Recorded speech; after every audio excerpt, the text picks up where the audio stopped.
ஆண்டவர் TMX முறுக்கு கம்பிகளின் அரசன்.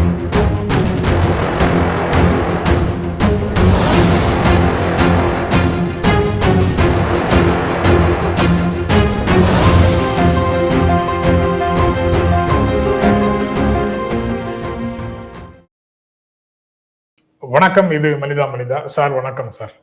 வணக்கம்ங்க. வணக்கம். ஆவலோடு தமிழ்நாடு எதிர்நோக்கி இருந்த திருச்சி கூட்டம், பிரதமர் கலந்து கொண்ட திருச்சி கூட்டம் முடிஞ்சது சார் நேத்து.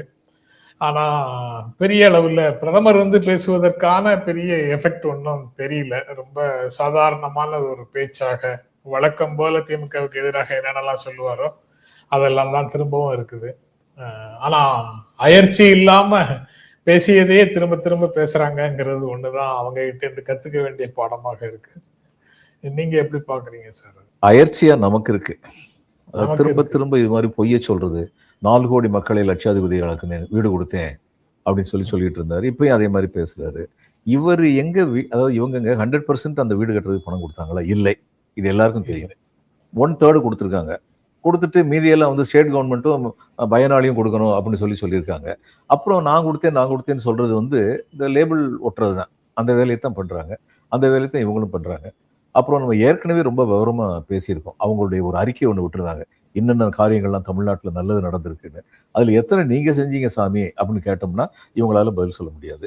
அதே தான் அங்கேயும் அவர் பிரதமர் பேசியிருக்காரு. அப்புறம் திமுக அட்டாக் பண்றதுக்குன்னு சொல்லி ரெட்டை என்ஜின் ஆட்சி இருந்தால்தான் நல்லா இருக்கும். இதெல்லாம் ஃபெடரலிஸ்டுக்கு எகென்ஸ்ட் ஆனது. இந்த நாட்டுடைய பிரதம மந்திரி மறைமுகமா என்ன சொல்றாரு? மறைமுகமா நேரடியாவே சொல்றாரு, எங்க கவர்மெண்ட்டை கொண்டு வாங்க, இல்லைன்னா சரியாமா, இல்லைன்னா உங்களுக்கு வளர்ச்சி கிடையாது. அதை என்னென்ன வளர்ச்சி திட்டத்துக்கு பணம் கொடுக்க மாட்டோம். அதான் அதனுடைய மீனிங். இவன் ரெட்டை என்ஜின் மணிப்பூர் என்ன லட்சணத்தில் இருக்குன்னு எல்லாருக்கும் தெரியும். அதை பத்தி பதில் சொல்லுவாங்களா? இந்த பிஜேபி சப்போர்ட் பண்ணி பேசுற பிஜேபி காரங்களும் அந்த வலதுசாரி ஆதரவாளர்கள் ஒன்று புரிஞ்சுக்கணும். டிஎம்கே ஒரு மாநில கட்சி. இங்க நடக்கிறதுக்கு அவங்க பொறுப்பு, தமிழ்நாட்டில் நடக்கிறதுக்கு அவங்க பொறுப்பு. நீங்களாம் மட்டும் இல்லை, அதை அவங்ககிட்ட சொல்றேன். நாங்களும் சேர்ந்தா திமுக கேள்வி கேட்கிறோம். இப்ப இதுல நான் நினைக்கிறேன், இந்த இதுல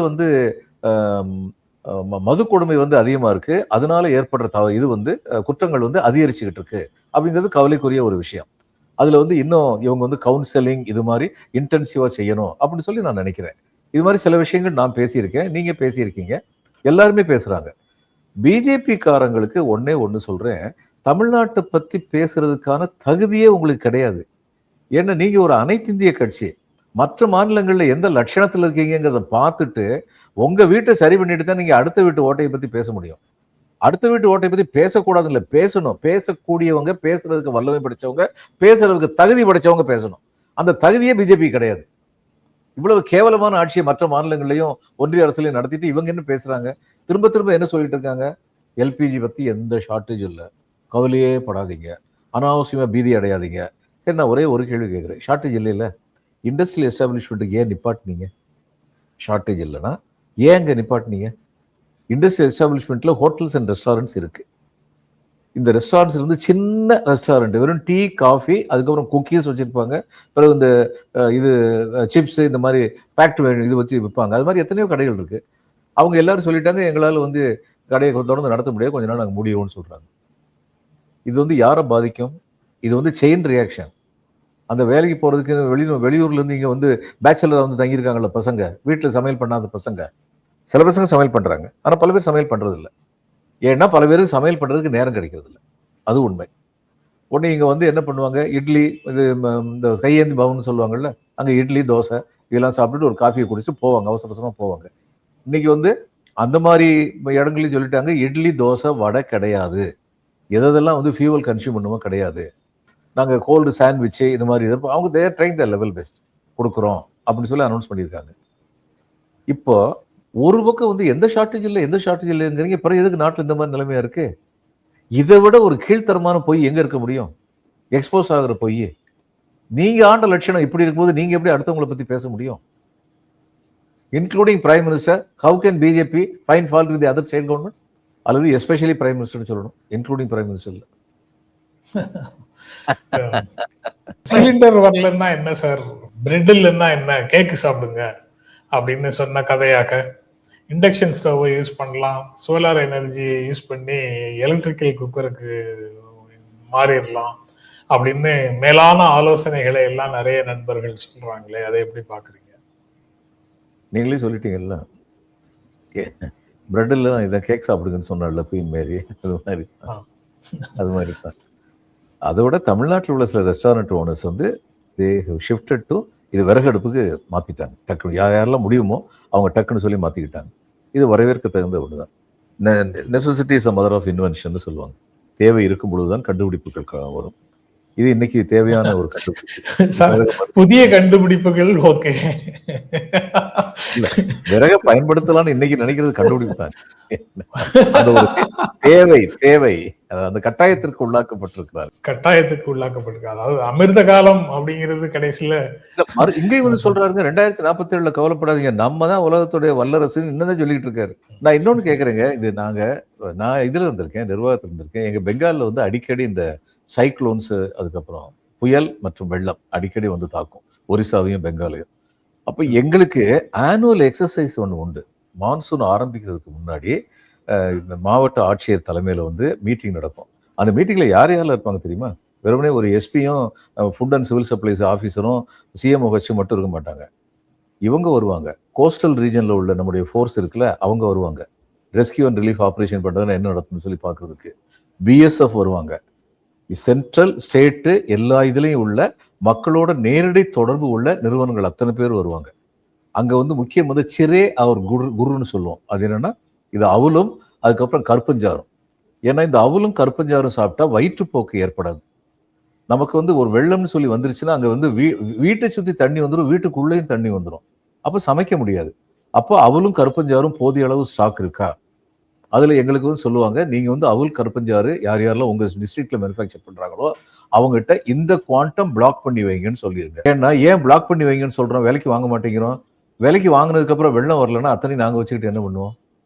அதனால பிளாக் பண்ணி வச்சிருவோம். வெள்ளம் இருந்ததுன்னா நாங்க வந்து அதை யூஸ் பண்ணுவோம். எதனால அப்பயே பிளாக் பண்றோம்? விலை ஏற்றி லாஸ்ட் மினிட்ல போய் நின்னோம்னா விலை ஏற்றிடுவாங்க. அதனால அப்பயே பிளாக் பண்றோம். இதெல்லாம் வந்து தொடர்ந்து நடந்துகிட்டு இருக்கிறது. பெங்கால்ல வந்து ஒரிசால வந்து ஆண்டாண்டு காலமாக இது மாதிரி நடந்துகிட்டு இருக்கு. ஒரு யுத்தம்னு சொல்லி வரும்போது இவங்க இன்னைக்கு சொல்றாங்களே, ஆஸ்திரேலியால இருந்தும் கனடால இருந்து நாங்க வாங்க போறோம்னு. I have only one question. யுத்தம் வரப்போறதுக்கான பாசிபிலிட்டி இருக்கு. என்னைக்கு 2 நாள் யுத்தம் வந்ததோ ஈரானுக்கும் இஸ்ரேலுக்கும் நடுவுல, அன்னைக்கே பாசிபிலிட்டி இருக்குன்னு நமக்கு தெரிஞ்சிருச்சு. இந்த மாதிரியான ஒரு அமெரிக்க அதிபர் இருக்கும்பொழுது அவர் யுத்தத்தை பார்த்து சந்தோஷப்படுறவரா இருக்காரு. யுத்தத்தை ஏற்படுத்துன்னு நினைக்க ஃபார் கமர்ஷியல் ரீசன்ஸ். இது எல்லாமே கமர்ஷியல் ரீசன் தான். அப்போ நம்ம என்ன பண்ணிருக்கணும்? 2 மாசத்துக்கு முன்னாடியே, 1 மாசத்துக்கு முன்னாடியாவது நம்ம வந்து அந்நேரம் வாங்கியிருந்தோம்னா, ஆஸ்திரேலியா இருந்து கனடால இருந்தோம், அதுங்க வேற ரூட்ல வந்து வந்திருக்கும். ஹெர்முஸே வந்து இன்னைக்கு தான் நிப்பாட்டினாங்க, 10 நாளா தானே. அந்த ஹெர்முஸ் வழியாவே வந்திருக்க முடியும். நமக்கு தேவையானதெல்லாம் இங்க ஸ்டாக்ல வச்சிருந்திருக்க முடியும். மக்கள்கிட்ட உண்மையாவே சொல்லியிருக்க முடியும், நீங்க பயப்பட தேவையில்லைன்னு. பண்ணாங்களா? பண்ணலைன்னா சரி, அதுக்கு இவங்க தானே பொறுப்பு. பண்ணியிருந்தாங்கன்னா அந்த கிரெடிட் எடுத்துக்க வேண்டியதானே. நாங்க பண்ணியிருக்கோம், கவலையே படாதீங்க, இண்டஸ்ட்ரியல் எஸ்டாப்ளிஷ்மெண்ட் எல்லாத்துக்கும் கேஸ் கொடுப்போம், நிக்கிறோம், வாங்க கீழே வந்து நெல்லுங்க. இது வந்து ஒரு தரம் ஹவுரால வந்து நான் மாவட்ட ஆட்சியருக்கும் இதே மாதிரி தான் அந்த கேஸ் வந்து ஒரு புரளியை கிளப்பி விட்டாங்க. கேஸுக்கு வந்து இது இருக்குன்னு சொல்லிட்டு உடனே நான் ஹிந்துஸ்தான் பெட்ரோலியத்துக்கு கேட்குறேன். அவங்க சார், இந்த கேஸ் சிலிண்டருக்கு எந்த பிரச்சனையுமே கிடையாது, இது ஒரு புரளி அப்படின்னாங்க. நான் சொன்னேன், ஒரு சின்ன ஹெல்ப் பண்ணுங்க, ஹவுரா மைதான்ல அவுட்லெட், ஏன்னா ஹவுரா ரொம்ப சின்ன டிஸ்ட்ரிக்ட், ஹவுரா மைதான்ல ஒரு அவுட்லெட் போடுங்க நீங்க, நான் அனௌன்ஸ் பண்றேன். யாருக்கு கேஸ் சிலிண்டர் வேணுமோ வந்து நின்று வாங்கிட்டு போங்கன்னு நான் அனௌன்ஸ் பண்றேன். உங்களால கொடுக்க முடியுமா? தாராளமா கொடுக்க முடியும் சார், எங்களுக்கு கிரைசிஸே கிடையாது, இது சும்மா வதந்தி கிளப்பியிருக்காங்க, பண்ணுங்க. 2வது நாள் வந்து சிலிண்டர் வாங்குறதுக்கு யாருமே வரல.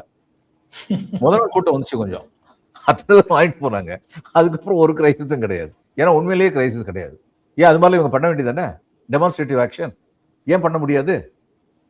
இவங்களுக்கு அதாவதுங்க, ஆளத் தெரிந்தவர்களாக இருக்க வேண்டும், மக்களை ஆளத் தெரிந்தவர்களாக இருக்க வேண்டும், தாங்கள் மட்டும் வாழத் தெரிந்தவர்களாக இருக்கக்கூடாது. இன்னைக்கு என்ன நடக்குதுன்னா, யாரு என்ன பண்ணட்டும், யாருக்கு நாங்க அக்கௌண்டபிள்? பார்லிமெண்ட்டை நாங்க முடக்கிடுவோம். இவர் ராகுல் காந்தி ஏதாவது பேசுறானா, அதனால வந்து தேச விரோதிங்கன்னு சொல்லி வழக்கம் போல நாங்க வந்து சொல்லிடுவோம். நம்பிக்கையில்லா தீர்மானம் கொண்டு வந்தாலும் வாய்ஸ் ஓட்ல டிஸ்கஷனே இல்லாம வாய்ஸ் ஓட்ல தோக்கடிச்சிருவோம். அப்போ பார்லிமெண்ட் வந்து இப்ப கொஞ்ச நேரத்துக்கு முன்னாடி சொன்னீங்கல்ல, புறத்தோற்றம் உள்ளடக்கம் 2 முக்கியம். பார்லிமெண்ட் புறத்தோற்றமா வச்சிருப்போம், உள்ளடக்கத்தை பத்தி கவலைப்பட மாட்டோம். பத்திரிகைகள் எங்க கண்ட்ரோல் இருக்காங்க, என்னவும் எழுத மாட்டாங்க. அதனால நாங்க யாரை பத்தியும் கவலைப்பட தேவையில்லை. இன்னைக்கு ரஷ்யால இருந்து ஆயில் வாங்கினாலும் அது அம்பானி தான் வாங்குவாரு. ஏன் இந்த நேரத்திலேயாவது ஐஓசி வாங்கக்கூடாதா? கேட்க மாட்டாங்களா? சார் அவரு அமெரிக்காவோட சேர்ந்து அங்க அமெரிக்காலேயே வந்து பெரிய ரிஃபைனரி கட்டுறாரு சார், ட்ரம்ப் அறிவிச்சிருக்கிறாரு. ஆமா கெட்டுறாருங்க, வரவேற்க தகுந்தது. அந்த ரிஃபைன்ல இருந்து அவர் அமெரிக்காவுக்கு தான் வைப்பார். அவரு தான் இந்தியா கொடுப்பாரு. முதல்ல அமெரிக்கால இருந்து இங்க வர்றதுக்கு நமக்கு வந்துங்க இந்த கேப் ஆஃப் குட் ஹோப்னு சொல்லுவாங்க, நன்னம்பிக்கை முறைன்னு ஆப்பிரிக்கா நம்பிக்கை முனை. அந்த வழி கூடி வரணும். இங்க இருந்து வர்றதுக்கு வந்து நமக்கு வந்து ஹமுஸ் ஸ்டேட்ல இருந்து வர்றதுக்கு வந்து 3 இருந்து 5 நாள் எடுக்கும். தோஹால இருந்து வருது. அப்படிப்பட்ட கப்பல்கள் தான் நம்ம வச்சிருக்கோம், தொடர்ந்து டக்கு டக்குன்னு குயிக்கா கொண்டு வர்றதுக்குன்னு சொல்லி. ஆனா இன்னைக்கு வந்து அங்க இருந்து வருதுன்னா, அமெரிக்கால இருந்து வருதுன்னா சரி 20 இருந்து 30 நாள் ஆகும். பிளஸ் அதனுடைய விலை வந்து ஒரு ஒவ்வொருத்தருக்கும் ஒவ்வொரு சிலிண்டருக்கும் நம்ம ஏறக்குறைய ஒரு 300 ரூபாய் ஜாஸ்தி கொடுக்க வேண்டியிருக்கும் ஏறக்குறைய. அதுக்கு மேலே ஆகலாம். பிளஸ் அது வர்றது எத்தனை நாள் ஆகுது? 30 நாள் ஆகுதுன்னா அது வரைக்கும் இங்க என்ன பண்ண முடியும்? இத்தனை கேள்விகள் வந்து ஆட்சியாளர்கள் முதலிலேயே சிந்தித்திருக்க வேண்டும். வருமுன் காப்போன் அப்படிங்கிறதா சிறந்த நிர்வாகி. நேற்று ஒரு கப்பல், இந்திய கப்பல் ஒன்று அடிச்சுட்டாங்க ஈரான்ல அப்படின்னு ஒரு செய்தியும் இருக்கு சார். ஆமா, போர்னு வரும்போது அவங்களுக்கு வந்து நிதானம் தெரியாம சில சமயம் இது மாதிரி ஆயிரும். எந்த கப்பல் தெரியாம, அது தாய்லாந்து கப்பல் நினைக்கிறேன். இந்திய கப்பலா தாய்லாந்து கப்பலா? இந்தியாவுக்கான கன்சைன்மெண்ட். ஆனா இந்திய கப்பல் கிடையாது. அவங்களுக்கு என்னன்னா இந்த ஹோர்முஸ் வச்சு இன்டர்நேஷனல் பிரஷரை கொண்டு வரணும்னு பாக்குறாங்க ஈரான். உலக நாடுகள் அத்தனை பாதிக்கப்படும் போது அது அமெரிக்காட்ட வந்து நீங்க பண்ற கிறுக்குத்தனத்தில் நாங்களும் பாதிக்கப்படுறோம், ஒண்ணு ஜெயிச்சு முடிச்சிருங்க, இல்லைன்னா வார நிப்பாட்டிருங்க. இதை முதல்ல எங்களுக்கு வந்து அப்ப ஹோர்முஸ் வந்து நீங்க வந்து திரும்ப ரியாக்டிவேட் பண்ணுங்கன்னு சொல்லி அமெரிக்கா வந்து ஈரான்ட்ட சொல்றதுன்னா அதுக்கு ஈரான் சில கண்டிஷன்ஸ் போடும். அந்த ஐடியா தான் அவங்க வந்து அதை வந்து நிப்பாட்டி வச்சிருக்காங்க. Everybody will try to demonstrate there strength. Very simple.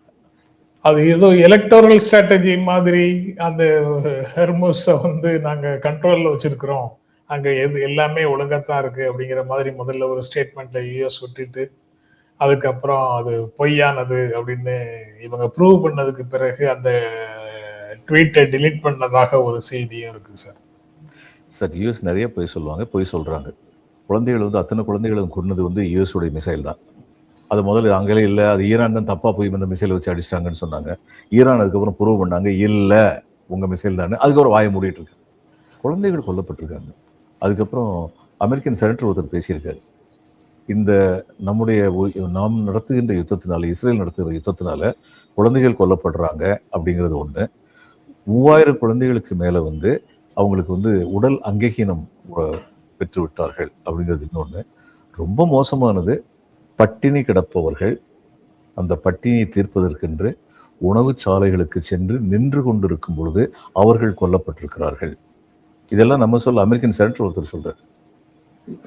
இது போரை ஒட்டி வரக்கூடிய விஷயங்கள் இதை பேசியிருக்காரு சார். வழக்கமாக அவர் வந்து பிரதமர் வந்து திருச்சியில பேசியிருக்காரு அதை பற்றி. ஆனால் தமிழ்நாட்டு மக்களோடு ஒன்றை பேசுகிறேன் அப்படின்னு சொல்லி பேசியிருக்காரு.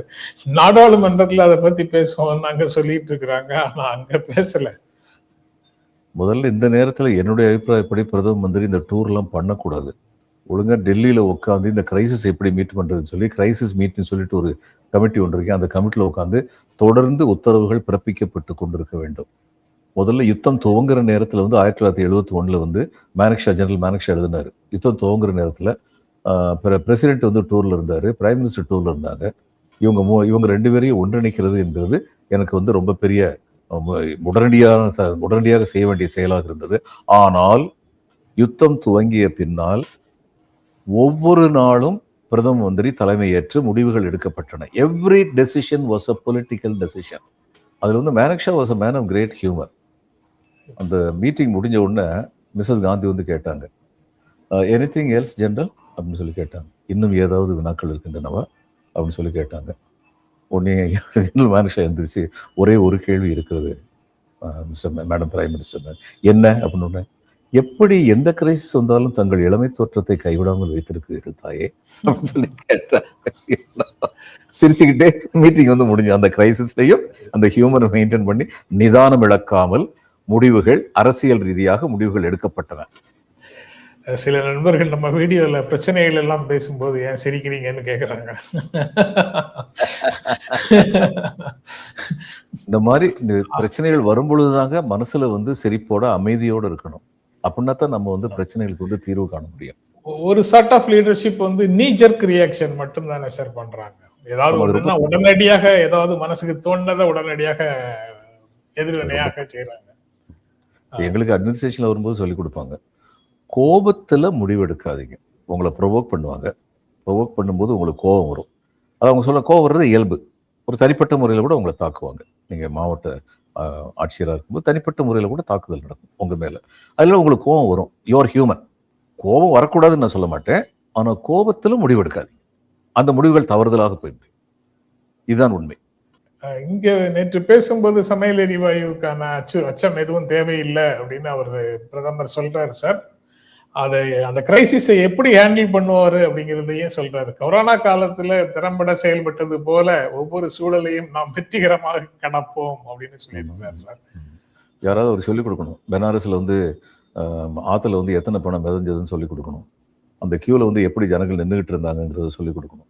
எப்படி அமெரிக்க அதிபர் வந்து நம்மளை மிரட்டினாருங்கிறத சொல்லிக் கொடுக்கணும். அதன் காரணமாக இவர் அங்கே வந்து மெடிசனை அனுப்பிட்டு உலக நாடுகள்கிட்ட ஏற்கனவே கமிட்மெண்ட்டை ஆனர் பண்ணாமல் இருந்தாரு.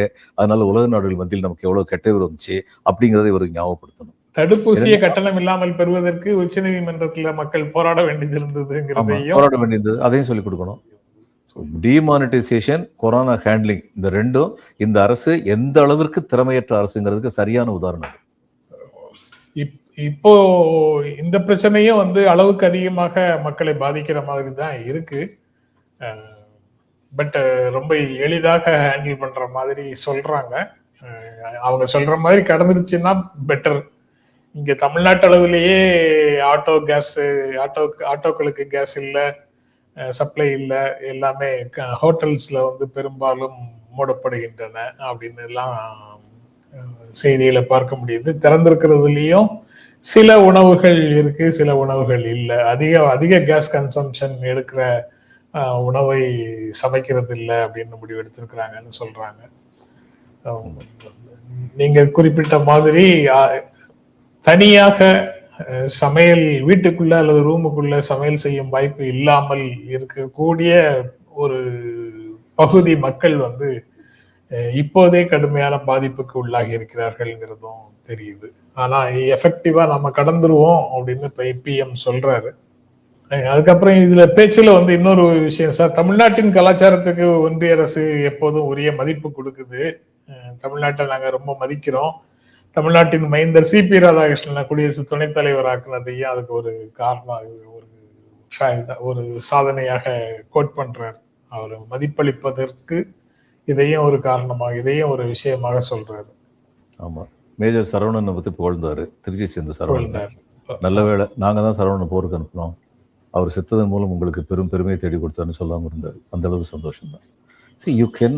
You cannot involve army, defense etc.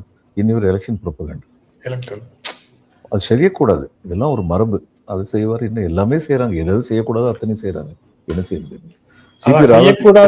தமிழ்நாட்டுக்கு வந்து என்ன வந்துருச்சு? துணை குடியரசுத் தலைவருக்கு என்ன அதிகாரம் இருக்கு? செய்யக்கூடாததை செய்யறாங்க அப்படின்னு சொல்லும் போது, நேற்று இங்க வருவதற்கு, திருச்சிக்கு வருவதற்கு முன்னால கேரளாவுக்கு போயிருந்தாரு. நெடுஞ்சாலைத்துறை சாலைகள் சிலவற்றை திறந்து வைக்கிறாரு.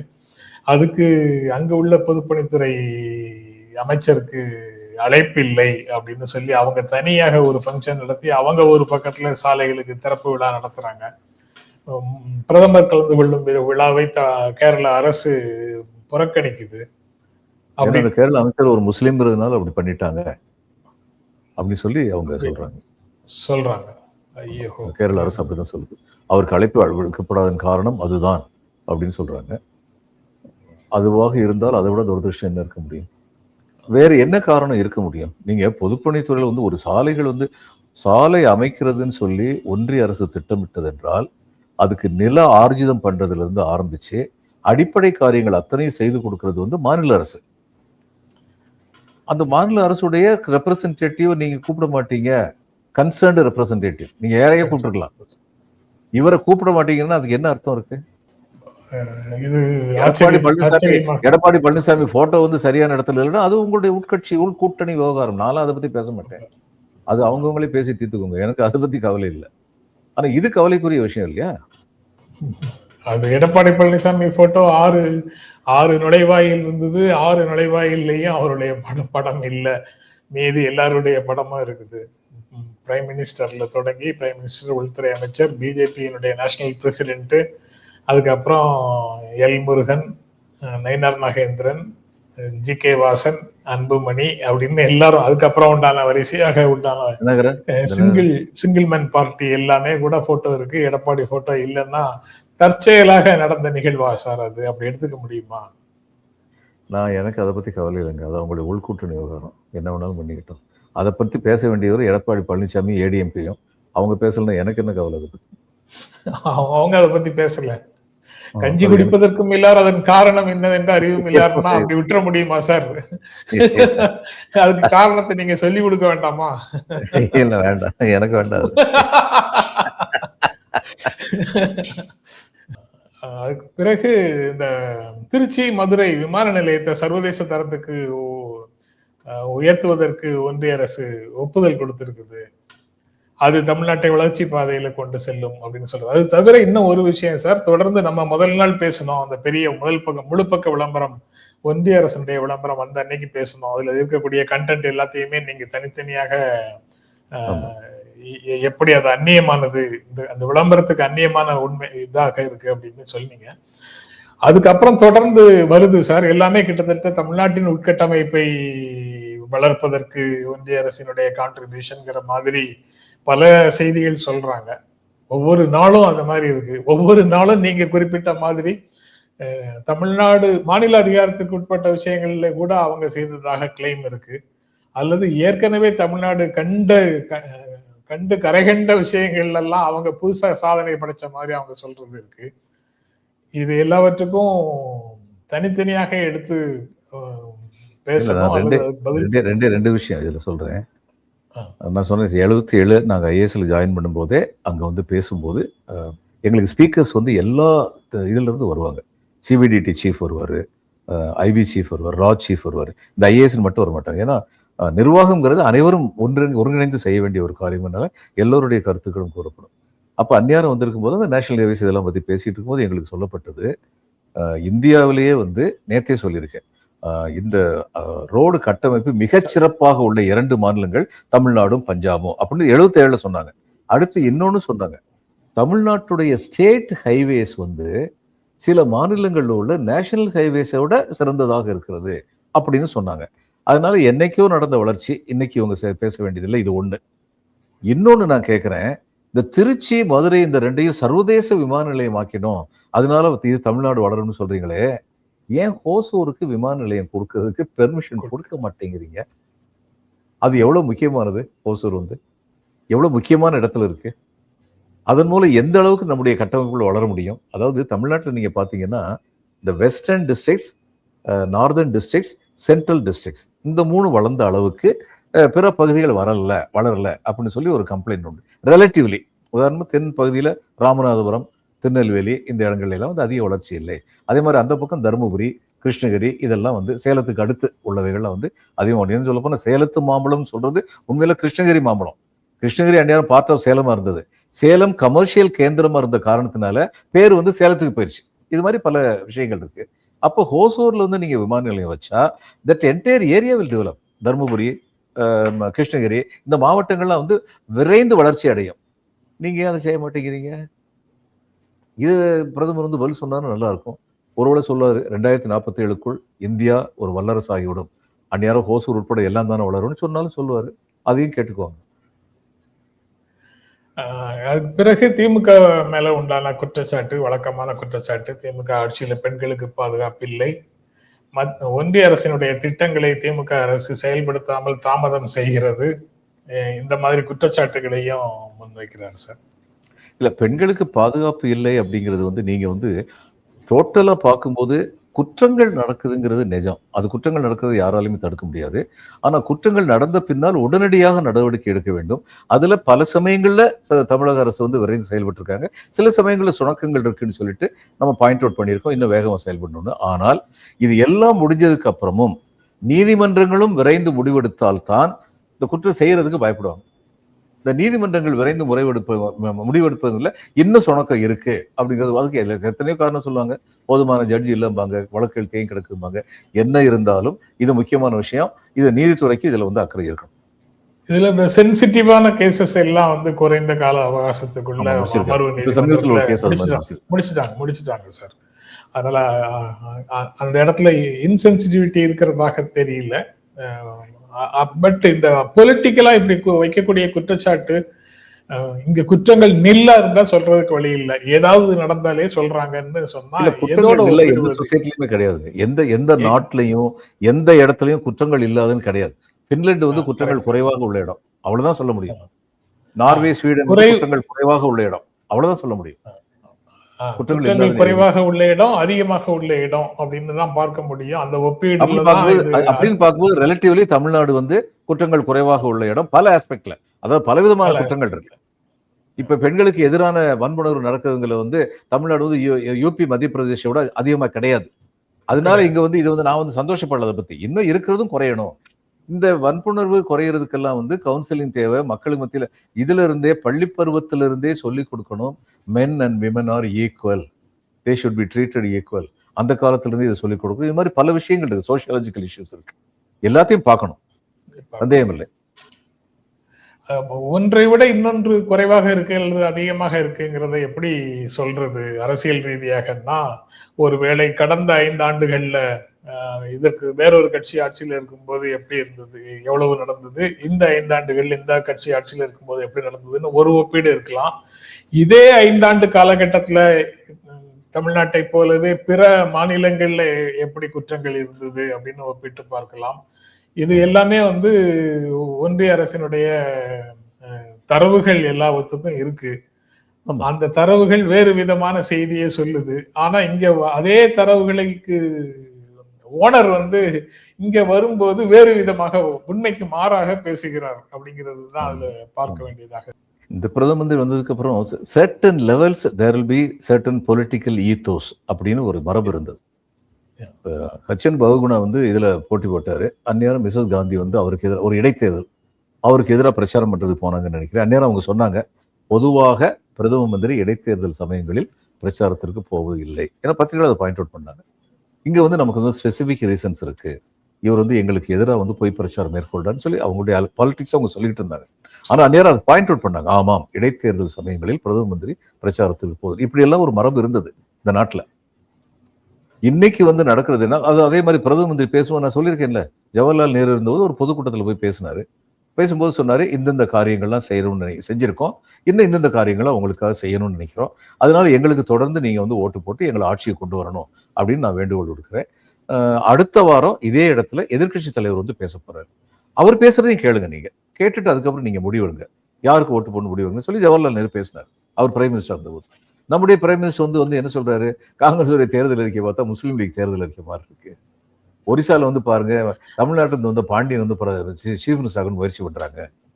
ஒரிசா அந்த பூரியுடைய ட்ரெஷரி சாவி வந்து தமிழ்நாட்டுக்கு வந்து எடுத்துட்டு போயிட்டாங்க. மறைமுகமான பொருள்னா திருடிட்டு போயிட்டாங்க. ஓப்பனா சொல்லலையோ இல்லையா, அதுதான் அர்த்தம். இது மாதிரி எல்லாம் பொய் பிரச்சாரங்கள் தொடர்ந்து செய்வதன் மூலம் ஆட்சியை பிடிக்கலாம்ங்கிறதுல அவங்களுக்கு அதை பத்தி எந்த கவலையும் இல்லை. உங்ககிட்ட 2 மாடு இருந்ததுன்னா அதுல ஒரு மாட்டை வந்து இந்த காங்கிரஸ்காரங்க தூக்கி வெளிநாட்டுல இருந்து சட்டவிரோதமா வந்து இங்க குடியேறிட்டு கொடுத்துருவாங்க. ஒரு பிரதம மந்திரி பேசுறேன். அதனால என்ன நமக்கு வந்து எந்த நிலைமையில இன்னைக்கு இருக்கிறோம்? பிரதமருடைய தேர்தல் பிரச்சார கூட்டங்கள் வந்து நேரு காலத்தையேன்னு சொல்றதை விட சாதாரணமாக மக்கள் இன்று எதிர்பார்க்கக்கூடிய ஸ்டாண்டர்டை விட கொஞ்சம் கீழே இறங்கி போயிடுச்சு அப்படிங்கிற. அடுத்து இப்ப தமிழ்நாடு எலெக்ஷன் வரப்போது பாருங்க, என்ன பேச போறான்னு பாருங்க. பார்ப்போம் சார். ரைட் சார், நாளைக்கு தொடர்ந்து பேசுவோம் சார். ரொம்ப நன்றி. வணக்கம் சார். வணக்கம்.